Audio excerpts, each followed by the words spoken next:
வணக்கம் நண்பர்களே, நான் உங்கள் TKhealthtips மூலமாக உங்களை சந்திப்பதில் மிக்க மகிழ்ச்சி. அதாவது இயற்கை உணவு மனிதனுடைய ஒரு நோய்களுக்கும் சரி, அவனுடைய கெட்ட குணாதிசயங்களுக்கும் சரி, இந்த உணவு தான் ஒரு முக்கியமான காரணமாக இருக்கிறது. அதுதான் உணவே மருந்துன்னு நம்மளுடைய சித்தர்கள் சொல்லியிருக்கிறாங்க. ஸோ இந்த இயற்கை உணவுனோடனே கண்டிப்பாக இதை ஸ்கிப் பண்ணிடாதீங்க.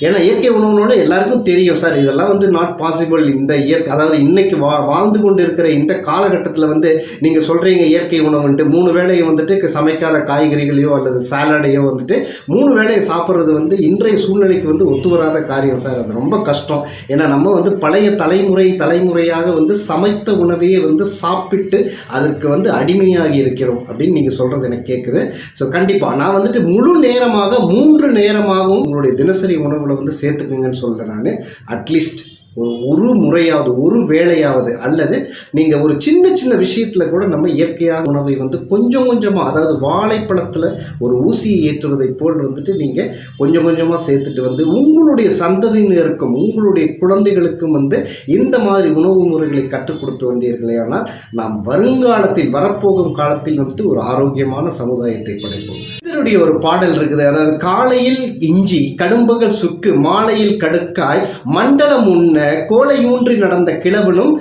காலால் குலுக்கி நடப்பானே. இந்த பாடல் நீங்கள் எல்லாரும் கேட்டிருப்பீங்க. இதுக்கு அர்த்தமும் ஓரளவுக்கு எல்லாத்துக்குமே தெரியும். இதனுடைய சுருக்கமாக இதனுடைய அர்த்தத்தை சொன்னோம்னா, காலையில் இஞ்சியை சாப்பிட்டு, பகலில் சுக்கை சாப்பிட்டு, மாலையில் இரவு நம்ம கடுக்காய் சாப்பிட்டு வந்தோம்னா ஒரு கோலை ஊன்றி நடந்து கொண்டிருந்த கிழவனும் அதை தூக்கி எறிஞ்சிட்டு காலால் குதித்து நடப்பானே அப்படிங்கிறதான் இந்த பாடலுடைய அர்த்தம். ஸோ இதில் நம்ம முக்கியமாக இந்த இஞ்சி எடுத்துக்கலாம்.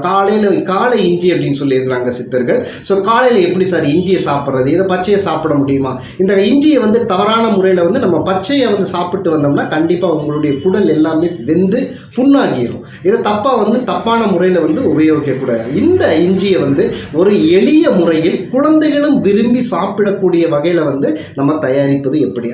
ஸோ அதுக்கு நீங்கள் இந்த இஞ்சியை நல்லா தோலெல்லாம் சீவிடுங்க. தோலெல்லாம் சீவிட்டு நல்லா என்ன பண்ணுங்க, அந்த இஞ்சி துண்டுக்கு, அந்த இஞ்சியை நல்ல சின்ன துண்டுகளாக நறுக்கி கொள்ளுங்கள். இந்த சின்ன துண்டுகளாக நறுக்கி வைத்த இஞ்சியை எடுத்து ஒரு இட்லி பாத்திரத்தில் துணியில் விரித்து, அந்த இட்லி பாத்திரத்தில் தண்ணி ஊற்றி ஆவியில் நம்ம எப்படி இட்லியை வேக வைப்போமோ அந்த மாதிரி இதை வச்சு நல்லா அடுப்பை நல்லா எரிய விட்டு இதை ஆவியில் வேக வைங்க. அல்லது இட்லி பாத்திரம் இல்லாட்டி ஒரு சாதாரண பாத்திரத்திலே நீங்கள் தண்ணியை ஊற்றி அதில் ஒரு வெள்ளை துணி, அதாவது ஒரு காட்டன், மஸ்லின் கிளாத் என்று சொல்லக்கூடிய அந்த காட்டன் துணியில் இந்த இஞ்சி துண்டுகளை போட்டு ஆவியில் நல்லா சூடாக ஆவியில் வேக விடுங்க. ஸோ நல்லா அந்த தண்ணி கொதிச்சோனையுமே இந்த இஞ்சி துண்டுகள் நன்றாக உலர ஆரம்பித்து விடும். இந்த தண்ணியெல்லாம் வடிகட்டின மாதிரி உலர ஆரம்பித்து விடும். ஸோ இந்த இஞ்சி துண்டுகள் நல்லா உலர்ந்தோடனே அதை அப்படியே எடுத்து என்ன பண்ணுங்க, நல்லா ஒரு பாத்திரத்தில் போட்டு ஒரு 1/2 கிலோ இஞ்சியை போட்டிருந்தீங்கன்னா ஒரு 1 கிலோ அளவுள்ள தேனை இது மேலே நல்லா ஊற்றிடுங்க.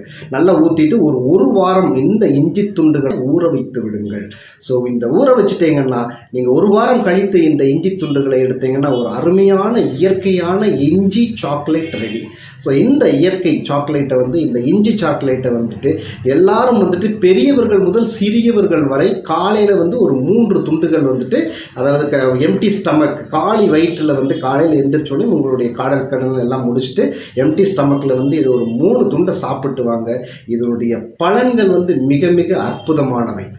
இஞ்சி தேனூரல், அதாவது இஞ்சி சாக்லேட், இது இஞ்சி தேனூரல்னு சொல்லலாம். இதனுடைய நன்மைகள் என்னென்னு பார்த்தீங்கன்னா, ஜீரண கோளாறு, எந்த மாதிரி ஜீரண பிரச்சனைகளாக இருந்தாலும் இதை சாப்பிட்டு வந்தீங்கன்னா உங்களுக்கு ஜீரண பிரச்சனையிலேருந்து நீங்கள் வெளியில் வரலாம். பசியின்மை, குழந்தைகள் பார்த்தீங்கன்னா பசியை எப்போவுமே எடுக்காது, அவங்க சாப்பிட்றதுக்கு ரொம்ப அடம் பிடிப்பாங்க. இந்த குழந்தைகளும் இந்த இஞ்சி தேனூரலை ரொம்ப விரும்பி சாப்பிடுவாங்க. சாப்பிட்டு முடித்தாங்கன்னாவே அவங்களுக்கு அந்த பசி எடுக்கக்கூடிய தன்மை அதிகரிக்கும். அதே போல் நெஞ்செரிச்சல், வயிறு உப்புசம், வாந்தி, கைகால் எரிச்சல், இந்த மாதிரி பிரச்சனைகளுக்கெல்லாம் இந்த இஞ்சி தேனூரல் மிக மிக அற்புதமான ஒரு மருந்தாகும். இது இந்த ஆங்கில மருத்துவத்தில் பி காம்ப்ளெக்ஸ் மற்றும் ஜெலுசில் அப்படின்னு மருந்து சாப்பிட்டுருக்கிறீங்களா? ஸோ இதன் கொடுக்கக்கூடிய ஒரு பலனை விட 1000 மடங்கு பலன் அதிகம் உள்ளதாகவும், எந்த விதமான சைடு எஃபெக்ட்ஸ் இல்லாமல், இந்த சாப்பிட்றதுனால எந்த விதமான சைடு எஃபெக்ட்ஸும் உங்களுக்கு இருக்காது. ஸோ அப்பேற்பட்ட இயற்கை உணவுகளை கொஞ்சம் கொஞ்சமாக நீங்கள், அதாவது ரொம்ப இனிமையாக சின்ன விஷயங்கள்லாம் நம்மளுடைய வாழ்க்கையில் சேர்த்துட்டு வந்தால் மிகப்பெரிய ஒரு ஆரோக்கியத்தை அடைவோம் என்பது கண்டிப்பாக உறுதி.